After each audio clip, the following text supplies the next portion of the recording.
કેમ છો બધા? મોન્સૂન સિઝન આવી ગઈ તો આજે આપણે વરસાદની સિઝનમાં ખાવાની મજા પડે તેવા ખંભાતના દાબડા ભજીયા બનાવવાના છીએ.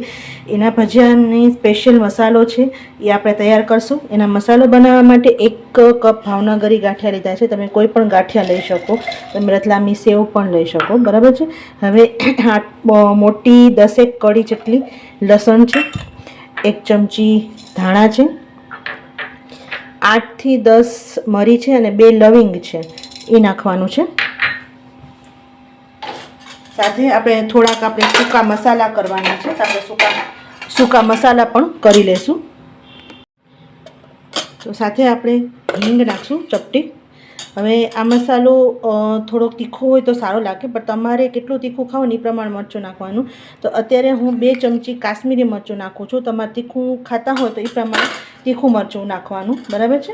એટલે 1 ચમચી ધાણા જીરું પાવડર, ચપટી હળદર નાખવાની છે.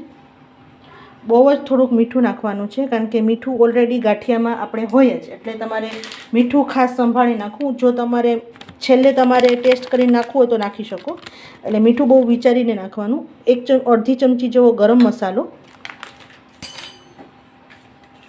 હવે એની અંદર પાવડર શુગર અથવા તમે ન હોય તો આવી રીતે 1 ચમચી ખાંડ નાખવાની છે,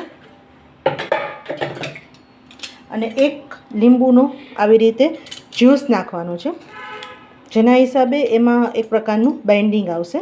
એટલે આપણે બેટરથી લઈ મસાલાથી લઈ બધી તમને આખી રેસીપી શીખવાડીશ, જેથી તમને પહેલી વખત પણ જો ભજીયા બનાવતા હશો ને તો પણ, અને બધી ટિપ્સ કે આપણે તેલ ન ભરાય, ભજીયામાં ઘણાને તેલ બહુ ભરાઈ જતું હોય, કયા ટેમ્પરેચરમાં તળું, બધું આપણે જણાવશું. હવે આને સરસ આપણે ગ્રાઇન્ડ કરી લેશું. તો આપણો મસાલો તૈયાર છે, એને આપણે સાઈડમાં રાખી લઈશું. બેટર બનાવવા માટે આપણે અહીંયા 1 મોટો ચમચો એક મોટો વાટકો ચણાનો લોટ લીધો છે, કે આ જે લીસો જે ચણાનો લોટ હોય ને એ જ લીધો છે, જે બજારમાં પેકેટમાં મળે છે એ જ. હવે નાનો અડધા બાઉલથી થોડોક ઓછો ચોખાનો લોટ લીધો છે. એના હિસાબે ભજીયા તમારા સરસ ક્રિસ્પ થશે, અને તમારે તેલ જે ભજીયામાં બહુ પીવાતું હોય એ નહીં પીવાય. ચપટી એની અંદર આપણે હિંગ નાખી દઈશું, મીઠું નાખી દઈશું ટેસ્ટ પ્રમાણે, અને થોડોક હું નાખું છું અજમો બેટરમાં, જેના હિસાબે આપણે પાચનમાં થોડુંક હળવું રહે.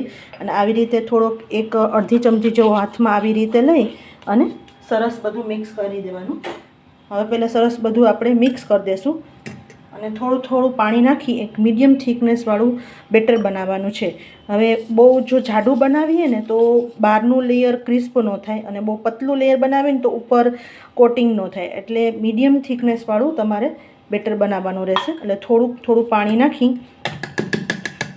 અને સરસ કન્સિસ્ટન્સીનું મીડિયમ થિકનેસવાળું બેટર બનાવવાનું છે. જે આપણે સરસ બેટર થઈ ગયું છે. હવે આને છે ને સરસ ફીણવાનું છે. જો આવું બેટર હોવું જોઈએ, જો રિબિનની જેમ પડે ને એવી રીતે, બરાબર છે. અને હવે આપણે સરસ ફેટશું, અને ફેટીને એને મિનિમમ 15 થી 20 મિનિટ રેસ્ટ આપશું. બેટરને રેસ્ટ આપો તો સરસ ભજીયા થાય. વધારે ટાઈમ હોય તો વધારે તમે રેસ્ટ આપી શકો, પણ થોડો મિનિમમ 15-20 મિનિટનું રેસ્ટ આપો, ત્યાં તમારે બાકીની બધી તૈયારી કરી લેવી. જો આપણું બેટર સરસ તૈયાર છે, અને આપણે 15-20 મિનિટ રેસ્ટ આપશું. હવે દાબડા ભજીયા માટે આપણે પતરી પાડી લઈએ. એના માટે બટેટા પતરી પાડવા માટે ડાયરેક્ટ પાણીમાં જ પાડવી અને પતલી સ્લાઇસ કરવી. આવી રીતે બટેટાના મેં હાફ પીસ કરી લીધા છે. તમે આડા કે ઊભા ગમે તે રીતે પાડી શકો, પણ પતલી સ્લાઇસ કરવાની. જો કારણ કે આપણે દાબડા મીન્સ 2 પતરીની વચ્ચે મસાલો ભરવાનો છે, એટલે જો જાડી હશે ને તો મસાલો ભરવામાં તો કંઈ વાંધો નહીં આવે, પણ એને કૂક કરવામાં સરખું કૂક નહીં થાય, કારણ કે આપણે ફ્રાય કરવાનું હોય ને તો બહુ જાડું હોય ને તો સરખું કૂક ન થાય. જો આવી રીતે હું તમને બતાવું છું, આવી રીતે જો પતલી કરવાની છે, બરાબર. ડાયરેક્ટ પાણીમાં જ પાડવાની. જો આપણે હવે આવી રીતે વચ્ચે આપણે 2 સ્લાઇસ લેવાની છે, 1 સ્લાઇસ લેવાની છે, અને આપણે જે દાબડા ભજીયા માટેનો મસાલો તૈયાર કર્યો એને આવી રીતે હાથેથી જ પ્રેસ કરી અને નાની મોટી જેવી તમે સ્લાઇસ કદાચ મોટું બટેકું હોય તો મોટી સ્લાઇસ થાય તે પ્રમાણે અને ફરીથી પાછું બીજી આવી રીતે સ્લાઇસ લઈ અને આમ દબાવી દેવાનું. જો આવી રીતે બધા તમારે તૈયાર કરી લેવાના છે. અને આ ત્યારે જ કરવાનું છે જ્યારે તમે ભજીયા બનાવતા હોય. પહેલે તમારે મસાલો અને બેટર તૈયાર કરી લેવાનું અને જ્યારે તમારે ભજીયા બનાવતા હોય ત્યારે ગમે ત્યારે તેલ સાઈડમાં ગરમ કરવા રાખી દેવાનું એક સાઈડ અને આવી રીતે કરતું જવાનું. કે બહુ વધારે વાર રહેશે તો કાળા પડી જશે એટલા માટે આવી રીતે પહેલાં આપણે બધા તૈયાર કરી લઈએ. કદાચ આ મસાલો વધે તો તમે બીજે દિવસે કદાચ શાકમાં પણ તમે વાપરી શકો. એવો ટેસ્ટી મસાલો છે, તો તમે શાકમાં પણ નાખશો ને તો પણ મસાલો બહુ જ સરસ છે. જો આપણે બેટરને સરસ રેસ્ટ આપી દીધું છે અને જ્યારે ભજીયા ઉતારવા હોય ને ત્યારે ચપટીક ખાવાનો સોડા આવી રીતે હું નાખું છું. બહુ જ ચપટીક છે, એટલે જો વધારે નાખો ને તો ખાવાનો સોડા તો ભજીયા લાલ થઈ જાય અને તેલ વધારે પીવે. એટલે બહુ જ આમ આપણે એમ કહીએ ને કે આટલો નખ આપણે હિંગ નાખી એટલો જ. અને એના ઉપર થોડોક આપણે એક્ટિવેટ કરવા માટે અડધી ચમચી જેવો લીંબુનો આવી રીતે જ્યુસ નાખી દેશું અને સરસ આવી રીતે બેટરમાં હલાવી દેશું અને પછી જ ભજીયા પાડવાના છે. આવી રીતે કરો ને તો ભજીયા સરસ ફૂલાશે પણ ખરા અને બહુ તેલ પણ નહીં પીવે. એટલે એક ખાસ ખારો નાખવામાં ખાસ બેટરમાં ધ્યાન રાખવાનું, બહુ વધારે ખારો નહીં નાખી દેવાનું. જો આપણે તેલ ગરમ કરવા રાખી દીધું હતું અને આપણા દાબડા ભજીયા છે ને આવી રીતે એક અંદર આવી રીતે નાખી અને આવી રીતે બધું એક્સ્ટ્રા જે આવી રીતે જે પણ બેટર હોય ને એ બધું આવી રીતે નીકાળી લેજો અને પછી નાખવાનું છે એક. અને મીડિયમ હીટ ઉપર કરવાનું છે કારણ કે આપણે વચ્ચે સેન્ડવિચની જેમ આપણે મસાલો કરેલો છે એટલા માટે એક બેચમાં જેટલા આવે એટલા તમારે નાખવાના છે.